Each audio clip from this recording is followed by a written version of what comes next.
गणेशाय नमः। श्री सरस्वत्यै नमः। श्री गुरुचरणारविन्दाभ्यां नमः। वक्रतुंड महाकाय सूर्यकोटि समप्रभ निर्विघ्नं कुरु मे देव सर्वकार्येषु सर्वदा। गुरुर्ब्रह्मा गुरुर्विष्णुः गुरुर्देवो महेश्वरः गुरुः साक्षात् परब्रह्मा तस्मै श्री गुरवे नमः। मूकं करोति वाचालं पङ्गुं लङ्घयते गिरिं यत्कृपातमहं वन्दे परमानन्द माधवम्।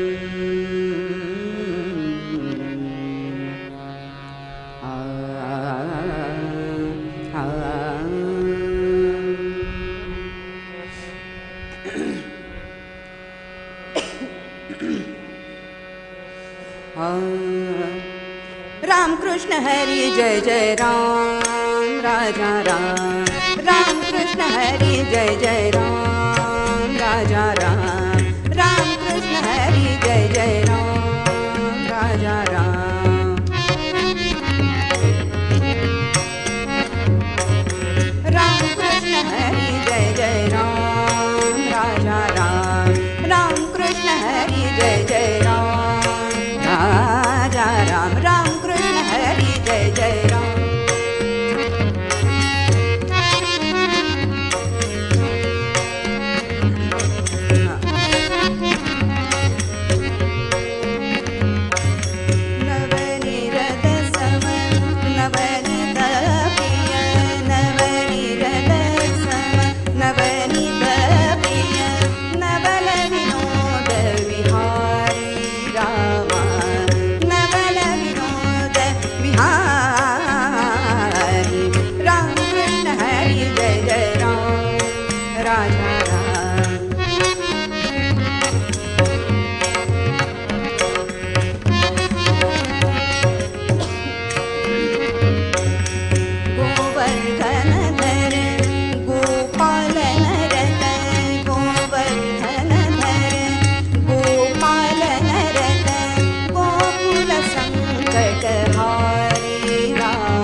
चरणी रत करुणा दृष्टी निहारी हारी जय जय राम शरणागत दीन चरणी रत करुणा दृष्टी निहारी जय जय राम राम कृष्ण हरी जय जय राम राजा राम राम कृष्ण हरी जय जय राम राजा राम राम कृष्ण हरी जय जय राम श्री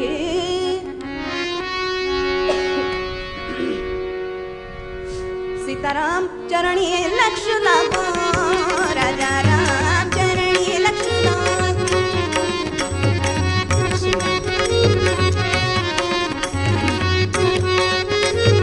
सीताराम राम चरणी लक्ष लागो लागो रे राजा राम चरणी लक्ष लागो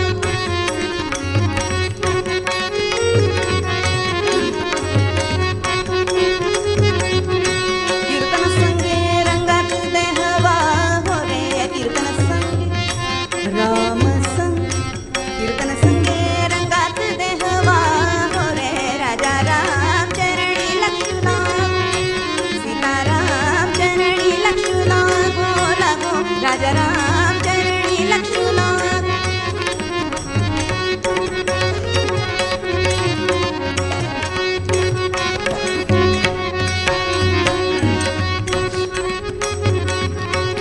स्वरूपी मन घे स्वरूपी मन घे स्वरूपी मन लाविता सौख्य स्वरूपी मन घे स्वरूपी मन घे रे मन घे रे मन घे स्वरूपी मन लाविता सौख्य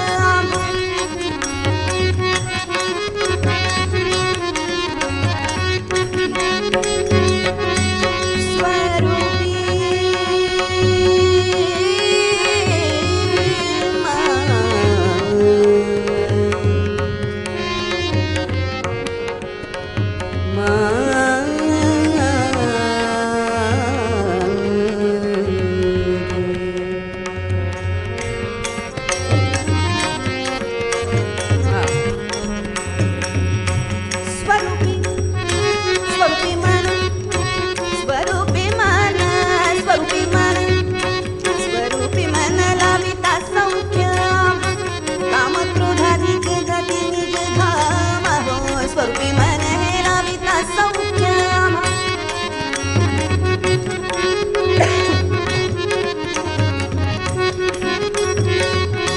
स्वरूपी मन लाविता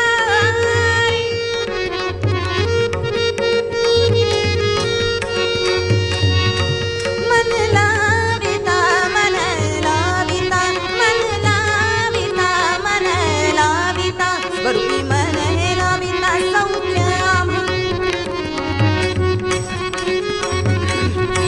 स्वरूपी मन लाविता सौख्य काम क्रोधाधिक जाती निज धाम हो काम क्रोधाधिक जाती निज धाम हो राजा राम चरणी लक्ष लागो सीताराम चरणी लक्ष लागो लागो राजा राम चरणी लक्ष लागो सीताराम राम चरणी राजा राम राम चरणी बालकृष्ण चरणी लक्ष लागो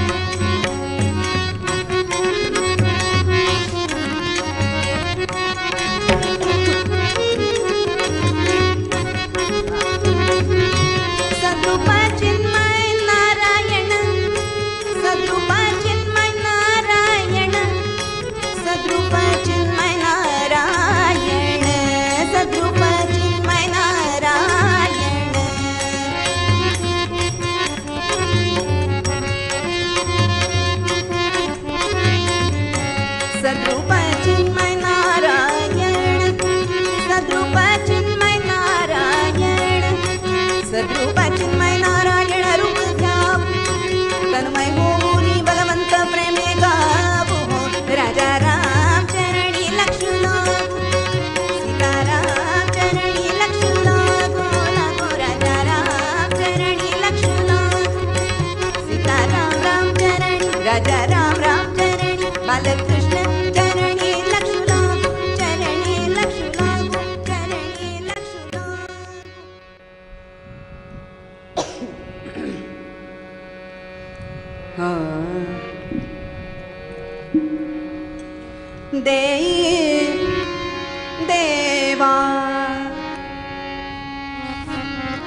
देई देवा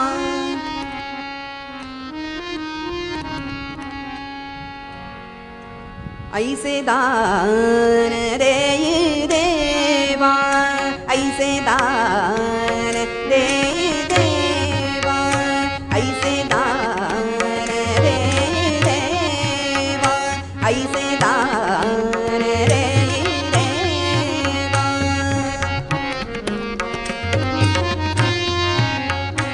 ऐसे दान देई देवा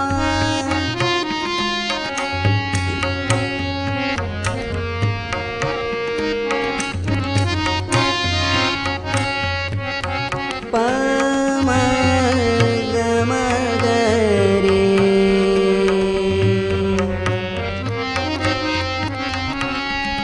पम गम गरे गरे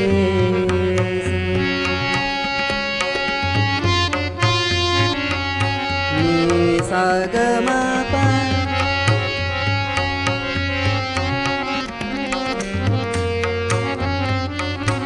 ऐसे दान देई देवा ऐसे दान देई देवा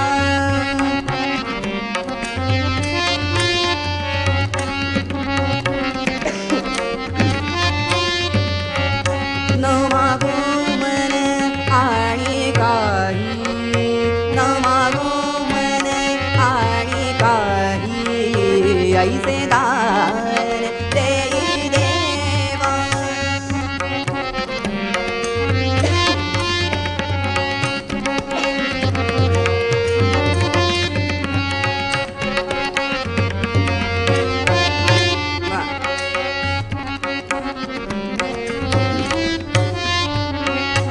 घडो संत संग नित्य घडो संत संग नित्य तुझे पायी जणो चित तुझे पायी जणो चित ऐसे दान देई देवा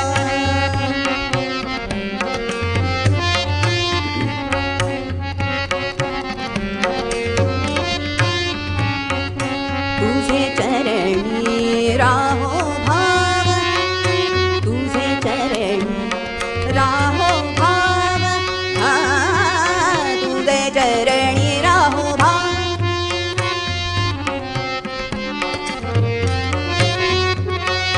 तुझे चरणी राहो भाव जळो माझा अहम भाव जळो माझा अहम भाव ऐसे दान देई देवा ऐसे दान देई देवा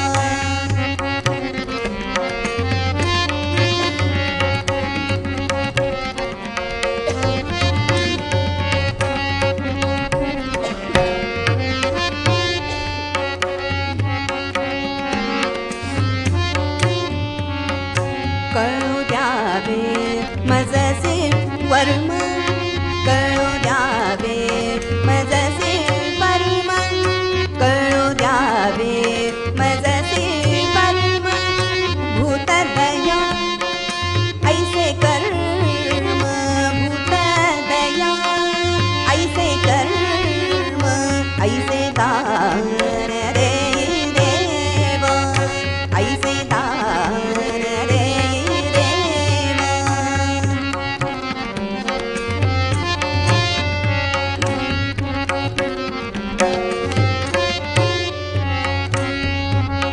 विन विन रहरे संग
पुंडलीक वरदा.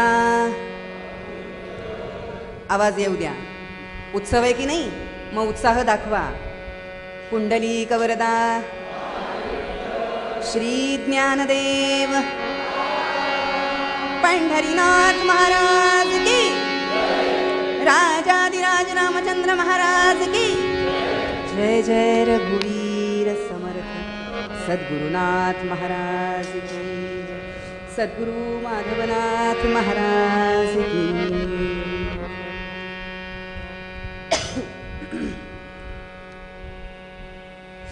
श्रीराम. कालपासनचा चाललेला श्रोते हो आपला विषय नरहरी पंतांचा घेतलेला अभंग. आणि आपल्या या अभंगामध्ये आमच्या नरहरी पंतांनी भगवंताकडे दान मागितलंय. दान हा शब्द मुद्दामून वापरला बरं का. कसा आहे, भगवंताच्या दारामध्ये गेल्यानंतर भगवंताकडे काही ना काहीतरी आपण मागतच असतो. पण ज्या वेळेला स्वतः करता मागतो, स्वतःच्या स्वार्थापोटी मागतो, तेव्हा त्याला आपण भीक असं म्हणतो. आणि दुर्दैवानं आम्ही तेच करतो. देवाकडे आम्ही दान न मागता दुर्दैवानं आम्ही भीक मागत असतो. अमुक पाहिजे, तमुक पाहिजे, सगळंच पाहिजे हो आम्हाला. काय नको कधी म्हणतो का हो. अहो या जीवाला प्रत्येक वेळेला कशाची ना कशाची तरी गरज ही असतेच. याची तृप्ती मरेपर्यंत कधी होतच नाही. आणि म्हणून भगवंताकडे स्वतःच्या स्वार्थाकरता जेव्हा मागितलं जातं तेव्हा त्याला भीक असं म्हणतात. आपल्या कुटुंबाकरता ज्या वेळेला मागितलं जातं तेव्हा त्याला भिक्षा असं म्हणतात. श्रोते हो, आपल्या समाजासाठी ज्या वेळेला मागितलं जातं ना, समाजासाठी मागितलं जातं तेव्हा त्याला दान असं म्हणतात. समाजासाठी बरं का. आणखीन एक पुढची गोष्ट सांगते. अखंड विश्वाकरता ज्या वेळेला मागितलं जातं ना तेव्हा त्याला पसायदान म्हणतात. कोणी मागितलं हो? आमच्या माऊलींनी मागितलं. किती सुरेख शब्दामध्ये मागणं मागितलंय हो. ह्याला म्हणतात मागणं. आम्ही सगळे कीर्तनकार काय करतो माहितीये, ज्या वेळेला जन्मोत्सव असतो ना त्यावेळेला आम्ही आवर्जून सगळे कीर्तनकार एक वाक्य बोलतच असतो की भगवंतांनी अवतार घेतला कशासाठी? दुर्जनांच्या नाशासाठी आणि सज्जनांच्या रक्षणासाठी. हे सगळे कीर्तनकार हे वाक्य बोलल्याशिवाय पुढे जात नाही. मग कोणीही असू देत तिथे. पण हे आम्ही कबूल करतो की आम्ही असं बोलतो. पण बारकाईनं जर विचार केला ना तर बघा, या समाजामध्ये जर दुर्जनांचा नाशच करायचा ठरवला तर या जगामध्ये सज्जन माणसं राहतील तरी किती? किती राहतील? बोटावर मोजण्या इतकी सुद्धा राहणार नाहीत. मग मला सांगा, सज्जनांचं रक्षण करायचं आणि दुर्जनांचा नाश करायचा असं जर ठरवलं तर सज्जनांची संख्या कमी होईल आणि दुर्जनांचीच वाढेल. मग त्यापेक्षा आमची माऊली असं म्हणाली, जे खळांचे व्यंकटी सांडो तया सत्कर्मी रती वाढो, भूता परस्परे पडो मैत्र जीवांचे. प्रत्येक मनुष्याच्या हृदयामध्ये कुठे ना कुठेतरी एका कोपऱ्यामध्ये खल दडलेला आहे. खल म्हणजे काय? वाईट वृत्ती. ही वाईट वृत्ती दडलेली असते. मग माऊली असं म्हणाली, या खलाचा म्हणजेच या वाईट वृत्तीचा तू नाश कर, म्हणजे माणसं सज्जन होण्याकरता मदत होईल. म्हणून श्रोते हो, आपण त्यांना माऊली म्हणतो नाही का? माऊली या शब्दाचा अर्थच असा आहे ना हो. अहो या माऊलीला कुठल्याही आपल्या मुलामध्ये दुर्गुण नकोच असतात आणि म्हणून तर माऊली आपल्याला सुधरवण्यासाठी अनेक उदाहरणं देत असते. त्यापैकीच हे, म्हणून जे खळांची व्यंकटी सांडो तया सत्कर्मी रती वाढो. भूता परस्परे पडो मैत्र जीवांचे असं सांगितलं. म्हणून पसायदान मागितलं आमच्या माऊलींनी भगवंताकडे. कसं मागणं असतं हो? ह्याला म्हणतात मागणं. आमचे तुकाराम महाराज आले आणि तुकाराम महाराजांनी सुद्धा मागणं मागितलं. काय म्हणाले हो? हे चिदान देगा देवा, तुझा विसर न व्हावा, तुझा विसर मला कधीही पडू नये, हे मागणं मागितलं. ह्याला म्हणतात की नाही मागणं? गुण गाईन आवडी, हेची माझी सर्व जोडी. हे दान मला तू दे. पण खरं सांगू का, अहो ज्या वेळेला आपण भगवंताच्या समोर उभे राहतो ना, त्या वेळेला भगवंताला त्याच्या समोर उभं राहून आम्ही आरती करतो, अगदी तोंडाने म्हणतो सुद्धा, हे चिदान देगा देवा, तुझा विसर न व्हावा, अगदी हे सगळं अगदी म्हणतो आपण. पण हे फक्त सगळे म्हणत असतात म्हणून त्यांच्या बरोबरीनं आपण तोंड हलवत असतो. मनामध्ये काहीतरी वेगळंच असतं, मनामध्ये वेगळंच असतं हो. देवासमोर उभा राहतो आणि मग काय भगवंताला सांगतो, भगवंता हे चिदान देगा देवा, आमचा पगार 90,000 रुपये व्हा. काय मागणं हो? कसं मागणं आहे?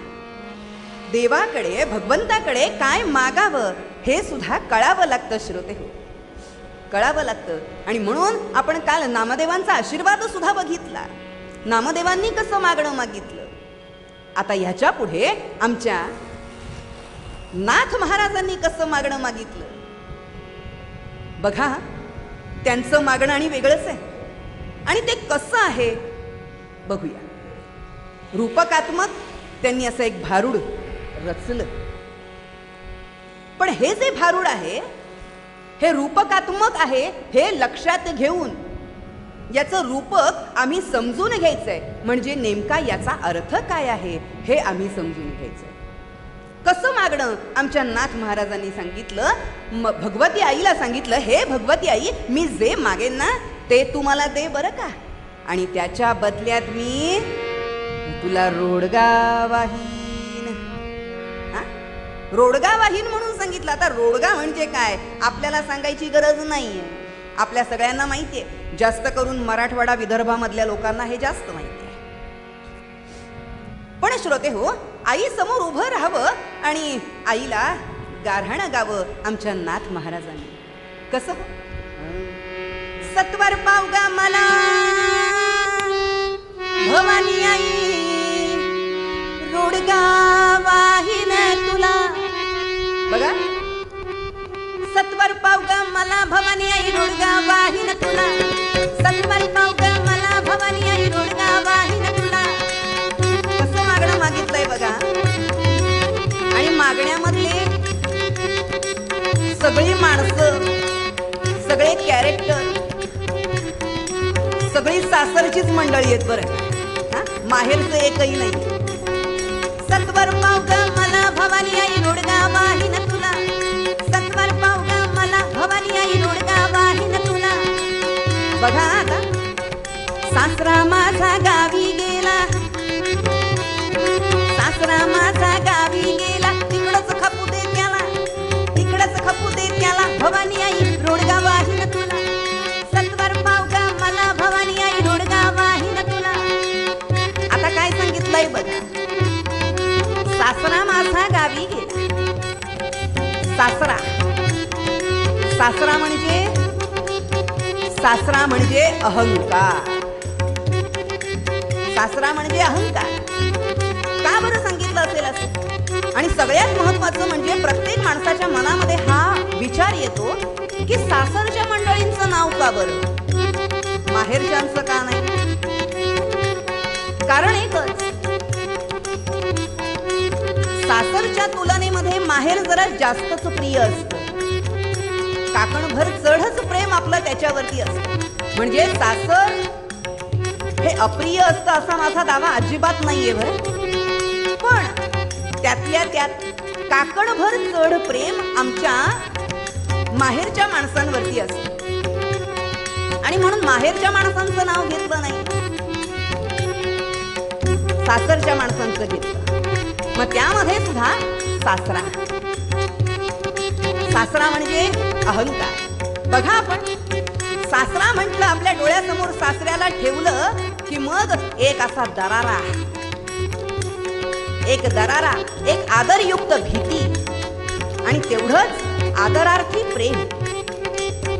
पण तो जो अहंकार असतो, तो जो आदर असतो तो वेगळा असतो, तो अभिमान जो असतो तो वेगळा असतो. आणि म्हणून अहंकार या सासऱ्याला नाही. म्हणून सासरा म्हणजे अहंकार.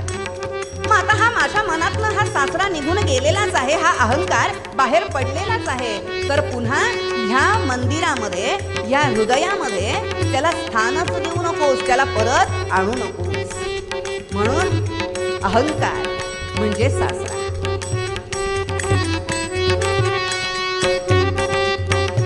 आणि श्रोते हो, सासरा म्हणजे अहंकार झाला, म्हणून सासरा माझा गावी.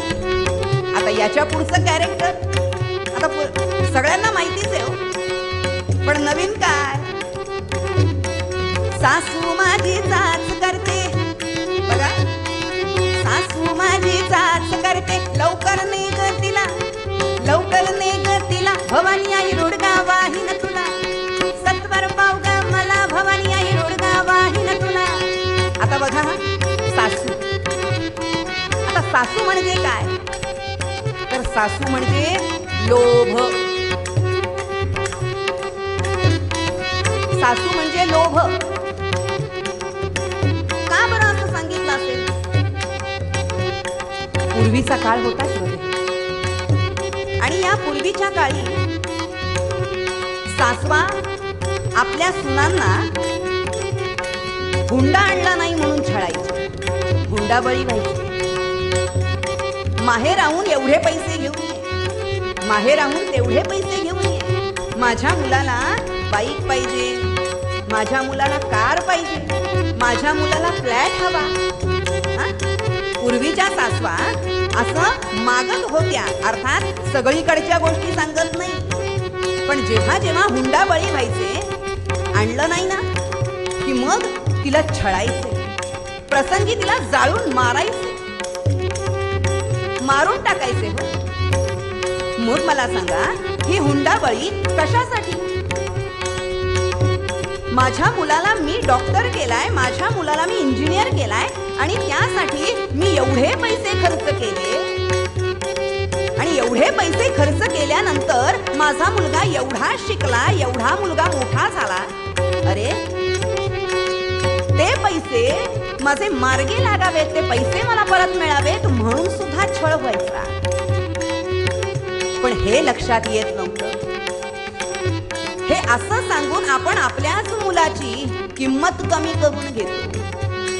अरे, शिकवलंयस ना, एवढं डॉक्टर केलंयस ना, मग कमवण्याची अक्कल नाही? पैसे कमवायची अक्कल नाही का? कशाला शिकलास? मग बसायचं होतं घरातच. आपणच आपल्या मुलाची किंमत घालवून टाकायची. पण आता हे हुंडाबळी आता कमी झाली. कमी झाली आहे म्हटलं, हा संपली म्हटलेलं नाही. 95% कमी आहे, पण 5% अजूनही बघायला मिळते. आणि म्हणून श्रोते हो, हा जो लोभ आहे की नाही, हा लोभ माझ्या मनाला टोचणी देतोय. माझ्या मनामध्ये या लोभाचा त्रास होतोय, आणि म्हणून हा लोभ काढून घेऊन जा, नकोय मला. म्हणून या लोभाला सासूचं नाव रूपकात्मक आहे. आणि म्हणूनच श्रोते, रूपकात्मक असल्यामुळं सासू म्हणजे लोभ. मग हा लोभ माझ्या मनातून कायमचा जाऊ दे, मग बघ मी तुला रोडगाव आहे. आता याही पुढे जाऊन कॅरेक्टर कोणती बरं आली? अहो, या सासरच्या मंडळींमधली जेवढी जेवढी म्हणून माणसं आहेत, त्या सगळ्यांची नावं घेतलीत बरं त्याच्यामध्ये. मग आता ह्याच्या पुढचं कॅरेक्टर कोणतं बघा. हा, जाऊ माझी फडाफडा बोलते, जाऊ माझी फडाफडा बोलते, बोडकी करगतीला, बोडकी करगतीला, भवानी आई रोडगा वाहीन तुला, सत्वर पाव ग मला, भवानी आता बघा, जावा जावा. अहो जावा जावा हा शब्दच कसा आहे बघा. जावा म्हटलंय, यावा म्हटलंय का? जावा.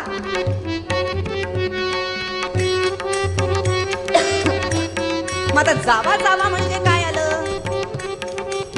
तिथे आला द्वेष आणि मत्सर. जावा जावा म्हणजे द्वेष आणि मत्सर. कशासाठी? प्रॉपर्टीसाठी, इस्टेटीसाठी. श्रोते हो, इस्टेटीसाठी आणि प्रॉपर्टीसाठी एकमेकांचे तोंड सुद्धा ही माणसं बघत नाही. भांडणं होतात, खून होतात, मारामाऱ्या होतात, दंगे होतात, कोर्ट कचेरी होते. कशासाठी? 1 इंच जागेसाठी. 1 इंच भर जागा जर दुसरीला गेली तर त्यासाठी भांडण तंटे, खून, मारामाऱ्या, दंगे कशासाठी हे सगळं? अहो हे सगळं इथे राहायचंय, आम्ही बरोबर नेणार नाहीये काही, पण तरी सुद्धा तिला सगळं दिलं आणि आम्हाला मात्र कमी दिलं. द्वेष. अहो कोणी कितीही म्हणू द्या, आम्ही जावा जावा बहिणी बहिणी सारख्या राहतो. म्हणू दे, म्हणायला काय जाते, मैत्रिणी मैत्रिणींसारखं राहतो. हा म्हणू दे, पण ह्याच्यात खरं किती असतं हे स्वतःच्या मनालाच माहित असतं. आणि म्हणून जावा जावा म्हणजे द्वेष आणि मत्सर. म्हणून हा द्वेष आणि मत्सर माझ्या मनामध्ये कधी येऊच नाहीये. आणि म्हणून याला जावेचं नाव. आता याही पुढचं कॅरेक्टर जर बघायला गेलो ना आपण, तर कोणतं येतं बरं? नंडेचं कार्ट किरकिर करत, नंडेचं कार्ट किरकिर करत, खरूच होऊ दे त्याला, खरूच होऊ दे त्याला, भवानी आई रोडगा वाहीन तुला, सत्वर पावगा मला भवानी आई रोडगा वाहीन तुला. आता बघा, नंडेचं कार्ट किरकिर करतो. नणंद भाऊजाई, या नंदा भाऊजायांचं नातं आणि वेगळंच असतं बरं. नणंद भाऊजाई म्हटलं की काय आलं? भेदभाव आला. नणंद भाऊजाई म्हटलं की भेदभाव. बघा, एखाद्याला जर असं सांगितलं ही गोष्ट बरोबर आहे, सुनेनं सांगितलं चूक, पण तीच गोष्ट मुलीनं सांगितली ही बरोबर आहे की नाही? आजी आजोबांचं आपल्या नातवंडांवर फार प्रेम असतं बरं. असं म्हटलं जातं, दुधापेक्षा सुद्धा दुधाच्या साईवरती जरा जास्तच प्रेम असतं. मग मला सांगा, आजी आजोबांचं सुद्धा सगळ्या नातवंडांवर सारखं प्रेम आहे, पण त्यातल्या त्यात प्रेम जास्त कुठलं?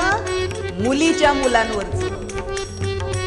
वाईट हेतून नाही बरं का सांगत, वाईट हेतून नाही. मुलगी कधीतरी येते आणि मग तिच्या ह्या मुलांना आम्ही जर काही दिलं, जरा जास्त दिलं, तर बिघडलं कुठे?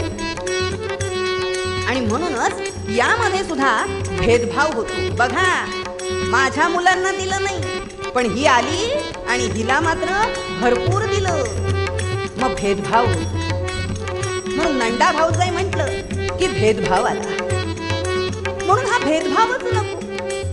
माझ्या मनामधला हा भेदभाव तू काढून टाक देवा, बाकी मला काही नको.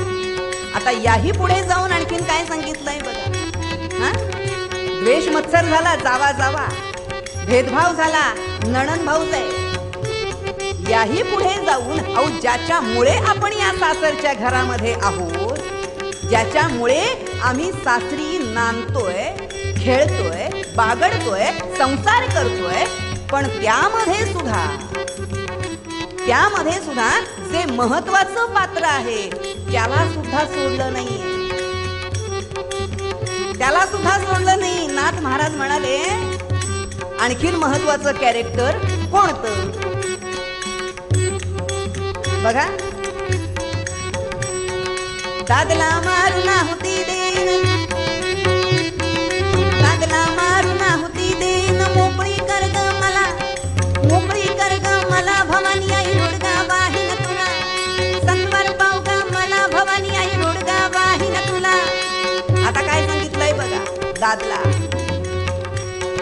दादला म्हणजे नवरा आणि नवरा म्हणजे वासना.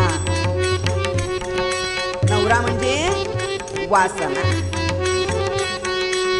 असं म्हटलं जातं, जन्म घेणे लागे वासनेच्या अंगी.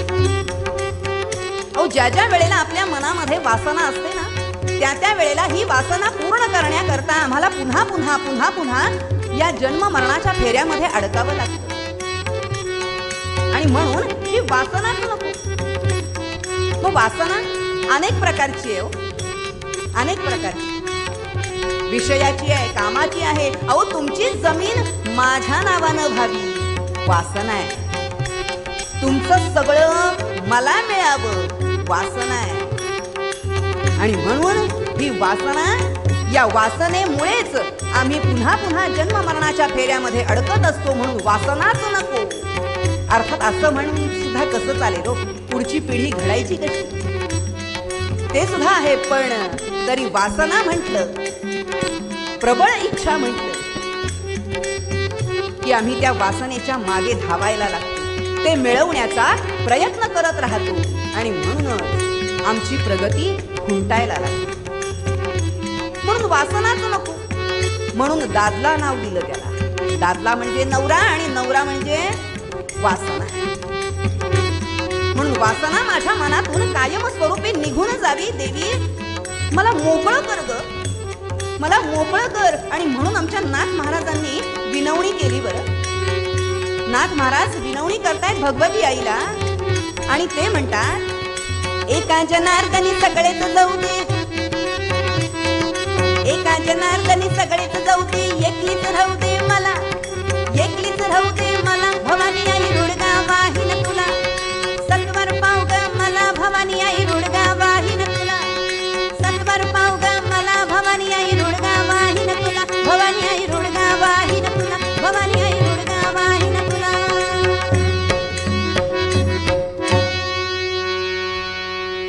आणि श्रोते हो, सांगताना काय सांगितलंय बघा, एका जनार्दनी सगळेच जाऊ दे. का सांगितलं? सासरा, सासू, दीर, जाऊ, नणंद, भाऊजय, अहो सगळ्यांना घेऊन जा आणि मला एकटीलाच ठेव, नवऱ्याला सुद्धा नाही. म्हणजे आपल्या मनामधले, आपल्या हृदयामधले जे काही दुर्गुण आहेत, हे सगळे दुर्गुण आमचे बाहेर पडले, षड्रिपू आमचे बाहेर पडले की मग एकलीच राहू दे. म्हणजे आमचं हे मन, आमचं हे हृदय हे मोकळं होईल, स्वच्छ होईल. आणि ते एकदा का स्वच्छ झालं ना की मग या स्वच्छ मनामध्ये भगवंता तुझी प्रतिमा मला स्पष्ट दिसेल, तुझी प्रतिष्ठापना मला या हृदयामध्ये करता येईल. आणि म्हणून एका जनार्दनी सगळेच जाऊ दे. आमचे नाथ महाराज म्हणाले, सगळ्यांनाच घेऊन जा आणि मला एकटीलाच ठेव. म्हणजे काय तर आपल्या हृदयामध्ये भगवंताची प्रतिमा आपल्याला दिसेल. का दिसेल हे सगळं सांगण्यामागचं कारण काय आहे? आमच्या मनातले हे सगळे दुर्गुण बाहेर गेले. साधी गोष्ट आहे बघा, आपल्या घरामध्ये जर पसारा असेल, हा साधं उदाहरण दे, आपल्या घरामध्ये जर का पसारा असेल तर त्या पसारा असताना जर आपल्याकडे पाहुणे आले, मग आपण काय करतो? त्यांना त्या पसाऱ्यामध्येच बसवतो का? पाहुणे आलेत मग त्या पसाऱ्यामध्येच आपण त्यांना बसवतो का? नाही. आणि म्हणून हा सगळा पसारा बाजूला करतो, पसारा सगळा आवरून घेतो आणि हा सगळा पसारा संपला, आवरून झाला की मग त्या पाहुण्यांना त्या सोफ्यावरती बसवतो किंवा बेडवरती बसवतो. म्हणजे आपल्या मनामधला हा सगळा पसारा म्हणजेच दुर्गुण, म्हणजेच षड्रिपू हे सगळे काढून टाकले की भगवंता तुझी प्रतिमा माझ्या हृदयामध्ये अगदी स्पष्ट दिसेल, तुझी प्रतिष्ठापना ह्या हृदयामध्ये माझी करता येईल, तुला करता येईल. म्हणून श्रोते हो, आमच्या नाथ महाराजांनी सुद्धा मागणं कसं मागितलंय? ह्याला म्हणतात मागणं, ह्याला म्हणतात मागणं. हे असं मागणं पाहिजे. नाहीतर आम्ही मागणी मागतो. अहो, त्या मागण्याला काहीतरी अर्थ असतो का? काहीतरी मागणं असतं, कसंही असतं, त्याला काही अर्थच नसतो. आणि जे नाशिवंत आहे, जे इथेच राहायचं आहे, तेच आम्ही सतत मागणं मागत राहतो. शाश्वत काय आहे? आम्हाला नेमकं कोणत्या टप्प्यापर्यंत पोचायचंय, कोणतं ध्येय गाठायचंय, आम्ही हे विसरून जातो. आणि आम्ही जन्माला कुठून आलो, कुठं आम्हाला जायचंय, हे सुद्धा आम्ही विसरून जातो. कशासाठी आमचा जन्म आहे हे सुद्धा आम्हाला कळत नाही. फक्त आला आला प्राणी जन्मासी आला आणि शेवटी गेला गेला बापुडा व्यर्थ गेला. काय करायचंय?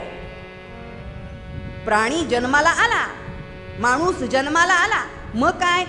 खाल्लं पिल्लं झोपलं, छान सगळं उपभोगलं, आणि ज्या वेळेला आपली वेळ झाली आम्ही निघून गेलो. काय अर्थ उरला याच्यात? काय केलं जन्माला येऊन? कुठे जायचंय हे तरी आपल्याला माहितीये का? नाही माहिती. आणि म्हणूनच आम्हाला नेमकं कोणत्या मार्गानं जायचं आहे, तो मार्ग आम्हाला दाखवण्यासाठीच संतांची नियोजनता आपल्याला भारी पडते. म्हणून आमच्या नरहरिपंतांनी सांगितलं, काय? मला सत्संगती दे, मला संतांची संगत दे, बस. आणखीन दुसरं काय मागायचं होतं? मला संतांची संगत हवी. संत काय करतात? तर आपली प्रगती व्हावी आणि भगवंताची कृपा त्यांच्याप्रमाणेच आमच्यावर सुद्धा व्हावी, ह्यासाठी ते प्रयत्नशील असतात. आणि म्हणून आम्हाला संतांचा आधार वाटावा असं आम्ही वागावं, संतांना शरण जावं, आणि तिथे जाऊन आम्ही संतांच्या बरोबरीनं राहून त्यांच्याप्रमाणे वर्तन करायला शिकावं, आचरण करायला शिकावं. आणि मग मात्र श्रोतेहो, याच संतांमुळे आम्ही पुढे जाऊन भगवंताच्या कृपेला पात्र ठरतो. म्हणून मला संतांची संगत दे, दुर्जनांची नको, असं सांगितलंय. म्हणून गर्वन्नोद्वहते न निंदती परान, नो भाषते निष्ठुरम, उक्तं केनचिदः प्रियंच सहते, क्रोधंच नालंबते. काल मांडून ठेवलाय श्लोक, काल श्लोक मांडून ठेवलाय. गर्वन्नोद्वहते न निंदती परान, नो भाषते निष्ठुरम, उक्तं केनचिदः प्रियंच सहते. कोणीही त्यांना कितीही त्रास दिला तरी सुद्धा ते सहन करतात. ते सहन करतात, त्याला प्रत्युत्तर करत नाही, प्रत्युत्तर ते करत नाही. म्हणून ते संत आहेत आणि आम्ही सामान्य माणसं. बघा, आपण आमच्या मोरोपंतांनी सुंदर असं एक उदाहरण हेरलं. काय म्हणाले ते? एक मनुष्य आला आणि त्यांची जी बाचाबाची झाली होती, वादविवाद झाले होते, त्यांच्यामधला संवाद ऐकला आणि आमचे मोरोपंत म्हणाले, अरे हे काय चाललंय?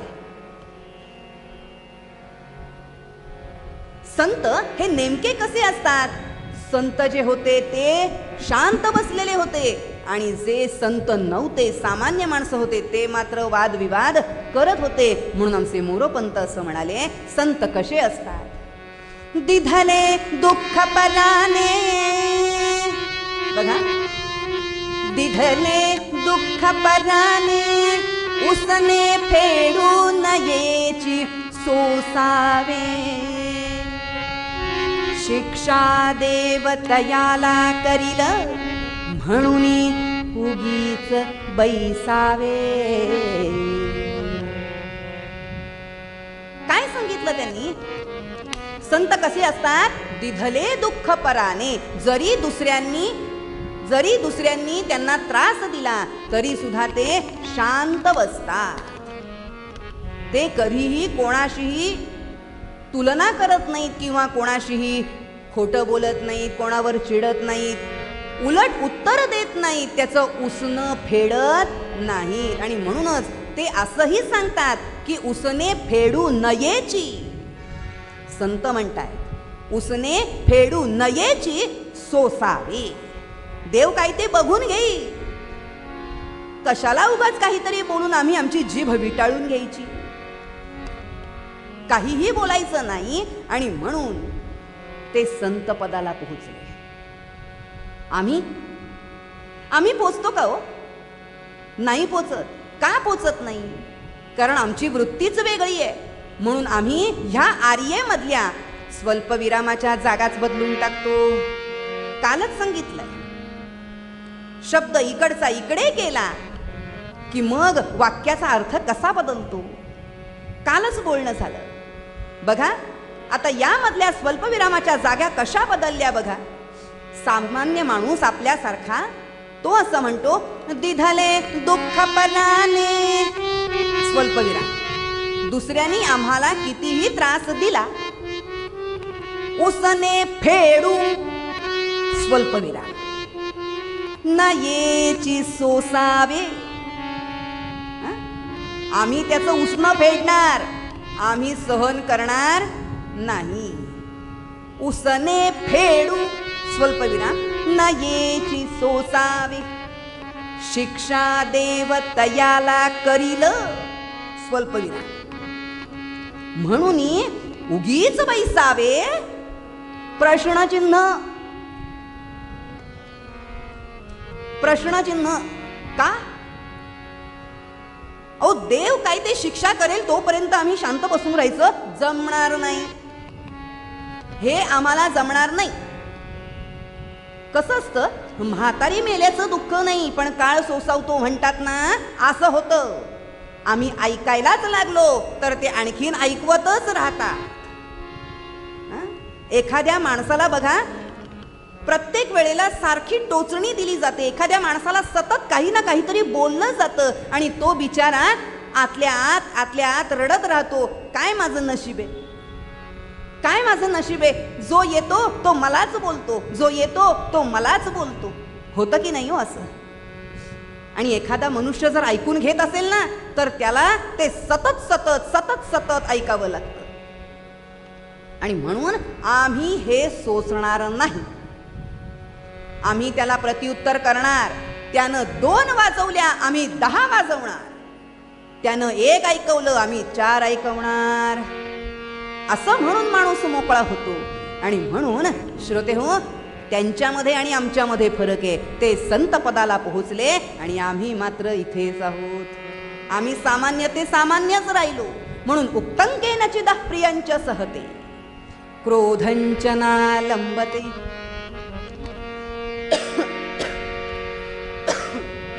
क्रोधंचना लंबते. या संतांना क्रोधाचा अवलंब कुठे करायचा, म्हणजे कुठे रागवायचं आणि कुठे रागवायचं नाही, हे बरोबर कळतं. बरोबर कळतं. आणि म्हणूनच ते संत आहेत आणि आम्ही सामान्य आहे. आम्ही उगाचच्या उगाचच ह्याचा राग त्याच्यावर काढ, त्याचा राग त्याच्यावर काढ असं करत असतो. पण संत तसे नसतात. संत हे असे नसतात. म्हणून ते संत आहे. क्रोधंचना लंबते, श्रुत्वा काव्यमलक्षणं परकृतं संतिष्ठते मूकवत. आता बघा, लोकांना कविता करण्याचा छंद असतो, कविता करण्याचा नाद असतो. मग आता काही माणसं जी कविता करतात त्याला काही अर्थच नसतो. काही कवितांच्या बाबतीत म्हणते, सगळ्यांच्या बाबतीत म्हणत नाही. आपलं नुसतं यल य मल मट लट सल असं यमक जुळली की झाली कविता, असं होतं का? पण नाही. सांगायचा हेतू एवढा आहे, जरी आम्ही अशी कविता कुठली केली आणि जर संतांना दाखवली, साधूंना दाखवली, तर मग आम्हाला त्यांच्याकडनं उत्तराची अपेक्षा असते.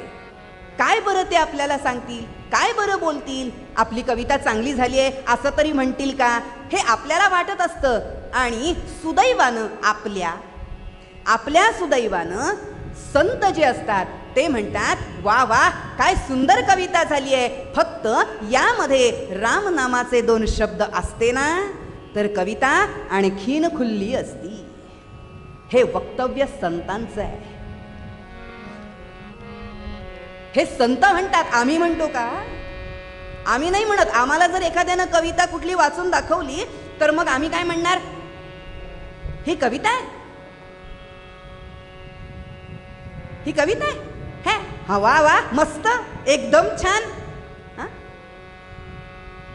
आपल्या चेहऱ्यावरच्या रिॲक्शन्स बघायच्या, आपल्या चेहऱ्यावरचे हावभाव बघायचे की पुढच्या माणसाला बरोबर कळतं ह्याला आपली कविता आवडली आहे की नाही, हे बरोबर कळतं. आता गंमत सांगते तुम्हाला.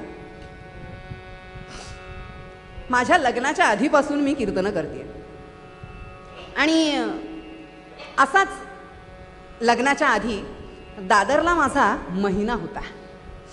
संपूर्ण महिनाभर कीर्तनं होती. 10वीला असेल मी साधारण. तेव्हा आमच्या वर्गामधला एक मुलगा होता. काय वाटलं त्याला काय माहित, कविता करायचा नाद. आता मला कविता करायचा आहे. केव्हाही त्याच्या मनामध्ये काही यायचं बरं का. हा कविता करायला लागला आणि मी जाण्याच्या गडबडीत गाडी पकडायची होती मला. रोज अपडाऊन असायचं. मग काय, गाडी पकडायची म्हटल्यानंतर हाही तिथे होता योगायोगानं. धावत धावत आला, म्हणाला, व्यास अगं जरा थांब. मी म्हटलं का, काय झालं? अरे मला उशीर होतोय. नाही पुढच्या गाडीनं जा. नाही ते ठीक आहे पण का थांबवलंस ते सांग. ऐक ना, मी मस्त एक कविता केली आहे. म्हटलं कविता? आणि तू? बर ऐकव. आणि ह्यानं ऐकवायला सुरुवात केली की हो. काय म्हणाला बघा, तो तिकडनं आला. बघा ऐका नीट, तो तिकडनं आला, ती तिकडनं आली. म्हटलं अरे बापरे, हो का? म्हणजे ही कविता आहे का? हा ऐक ना, पुढे ऐक. हा म्हटलं बर. तो तिकडनं आला, ती तिकडनं आली, दोघांची नजरानजर झाली. म्हटलं वा. पुढं काय झालं? काहीच नाही ना झालं. हा दोघेही दुशीकडे निघून गेली, काहीच न बोलता. म्हटलं वा वा छान, मस्त कविता केली आहेस. हा मला म्हणाला केली की नाही, आता तू तुझ्या कीर्तनात वापर बरं का. बघा वापरली की नाही.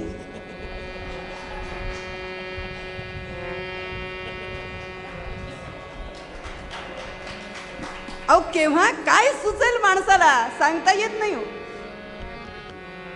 हा मनुष्य कविता करतोय, पण आमचे जे संत असतात ना, हे संत असं म्हणतात, छान झाली आहे कविता, सुंदर झाली आहे, पण यामध्ये जरा रामनामाचे शब्द असते ना तर कविता आणखीन खुलली असती. हे वक्तव्य संतांचं आहे, हे वक्तव्य त्यांचं आहे, आमचं नाही. म्हणून आम्ही सामान्य आहे आणि ते मात्र संत पदाला पोहोचले. म्हणून श्रुत्वा काव्यमलक्षणं परकृतं संतिष्ठते मूकवत. दोषांच्छादयते स्वयं न कुरुते एतत् सतां लक्षणम्. एतत् सतां लक्षणम्. ते कोणामधलेही दोष शोधत बसत नाही, कोणालाही नावं ठेवत नाही, कोणामधले दोष शोधत बसत नाही. ते कोण करतं? आपण करतो. का करतो? अहो कितीही मनुष्य कितीही चांगला असू देत, कितीही प्रेमळ असू देत, कितीही माणुसकीनं वागणारा असू देत, कितीही त्यानं आपला फायदा करून देऊ देत, पण सगळं चांगलंय, सगळं चांगलंय, पण कुठेतरी असतोच. म्हणजे कुठे ना कुठेतरी काही ना काहीतरी हे खटकलेलंच असतं माणसाला. बघा ना, उदाहरण सांगते. एखादा मनुष्य खूप छान गातो, खूप छान त्याला गाण्याची समज आहे. वा वा, काय माणूस आहे, काय सुंदर गातो, गाण्याची समज चांगली आहे, ताला स्वराचं ज्ञान चांगलं आहे, माणूस म्हणून उत्तम आहे, सगळं काही छान आहे, पण पितो ना, पितो ना. अहो पण पिणं हा जर एक दुर्गुण, त्याचा अवगुण बाजूला ठेवला तर तो पुढचा मनुष्य किती चांगला आहे आम्ही ह्याचा विचार का करत नाही? अहो त्याच्यामधल्या चांगल्या गोष्टी आम्हाला कधी दिसतच नाही. अहो तो चुकतो कुठे आणि आम्ही त्याचं गुण काढतो कुठे, ह्याच वाटेवरती असतात माणसं, ह्याचीच वाट बघत असतात. मग मला सांगा, आम्ही दुसऱ्यांमधले दोष, कितीही मनुष्य चांगला असला तरी एखादा तरी दोष आम्ही त्यातला शोधून काढतो आणि त्याचं भांडवल करतो. शब्दशः भांडवल. अगदी त्या भांडवलावरनं इतरांना बदनाम करून टाकायचं, त्या मनुष्याला बदनाम करून टाकायचं. तो मनुष्य कितीही चांगला असला तरी त्याचा एक अवगुण तेवढा हेरायचा आणि त्याचं भांडवल करून त्याला त्याची वाट लावून टाकायची. त्याला पश्चाताप झाला पाहिजे आपल्याला जन्म दिल्याचा, आपला जन्म झाल्याचा. असं काही माणसं करायला लागतात. मग मला सांगा, हे कितपत योग्य आहे? त्याचे चांगले गुण बघा ना. तो कसा आहे, कसा वागतोय, त्याच्याकडे ज्ञान किती आहे, त्याच्याकडनं काय शिकण्यासारखं आहे, तो किती प्रेमळ आहे, दुसऱ्यांना किती सांभाळून घेतो, हे बघा ना. पण हे असं आम्ही करतच नाही आणि म्हणून आम्ही सामान्य आणि ते मात्र संत पदाला पोहोचले.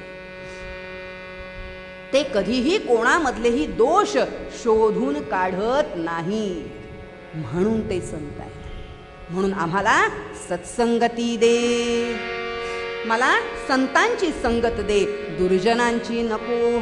म्हणून संतांची लक्षणं सांगत असताना आमच्या राजा भर्तृहरींनी ही एवढी लक्षणं सांगितली, संत कसे असतात. म्हणून मला संतांची संगत दे, बस. बाकी मला दुसरं तिसरं काहीही नको. दुर्जनांची तर अजिबातच नको. का बरं? दुर्जन काय करतात माहितीये का? ते कसे असतात? एखाद्या माशीप्रमाणे असतात. एखाद्या माशीप्रमाणे. ते काय म्हणतात? छान अशी पंगत बसली, त्या पंक्तीमध्ये मस्तपैकी बासुंदीपुरीचं जेवण. हा, आणि बासुंदीपुरीचं जेवण, आता बासुंदी केली आहे म्हटल्यावर मग काय, छान मस्तपैकी भरपूर असे चारोळे टाकलेले, मस्तपैकी असे मनुके टाकलेले, काजू बदाम याचे काप टाकलेले, पिस्त्याचे काप टाकलेले, आणि हे सगळं बघून मस्त उकळून गरम गरम अशी बासुंदी वाढली पानामध्ये. हा, पूर्वीचा काळ होता म्हणून गरम बासुंदी असं म्हटलं बरं, कारण पूर्वी बासुंदी ही गरमच प्यायचे. आता त्याची कुल्फी करून पितात. सांगायचा हेतू काय आहे? गरम गरम बासुंदी. आता गोड म्हटल्यानंतर माशा आल्या ना. प्रयोग करून बघा. गरम पाणी करा आणि त्या गरम पाण्यामध्ये एखादी माशी टाकली की ती मरते, लगेच मरते. आणि ती मेल्यानंतर काय होतं? तिचे पंख खाली आणि शरीर वरती होतं की नाही? मग मला सांगा, ह्या गोडामुळे माशा अशा घाव घाव घाव घाव जमा झाल्या आणि मग ह्या बासुंदीवरती बसल्या, गरम असल्यामुळे मेल्या आणि त्या उलट्या झाल्या. आता उलट्या झाल्या म्हटल्यानंतर त्या दुधामुळे त्याचे पंख काही दिसले नाहीत, फक्त शरीर दिसलं.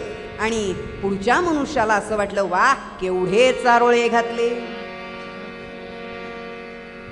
केवढे चारोळे घातलेत. आणि म्हणून त्यांनी ती घटा ती बासुंदी प्यायली आणि ह्या बासुंदीमुळं जे काही खाल्लं होतं ते सगळं असं वमन झालं, उलटी झाली. त्याला काय साधलं या माशीनी याच्यात?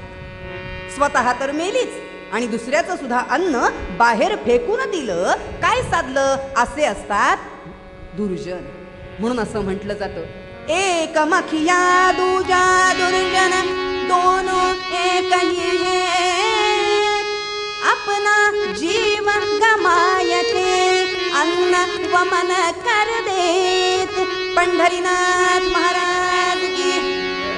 असे हे दुर्जन लोक असतात. म्हणून आम्हाला दुर्जनांची संगत नको. आम्हाला द्यायचंय ना तर काय देशील? मला सत्संगती दे, बाकी मला दुसरं तिसरं काहीही नको. म्हणूनच आमचे नरहरी पंत म्हणाले. उर्वरित विषय आपल्याला उद्याला बघायचा आहे. पण नरहरी पंत म्हणतात, देवा द्यायचंय ना तुला, काय देशील?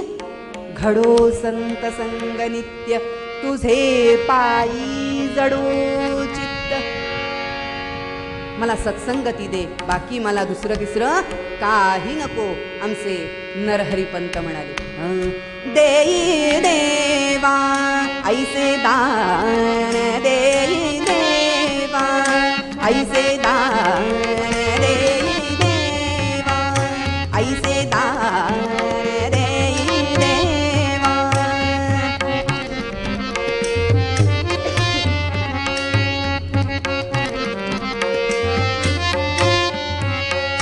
न मागू मन आणि काही,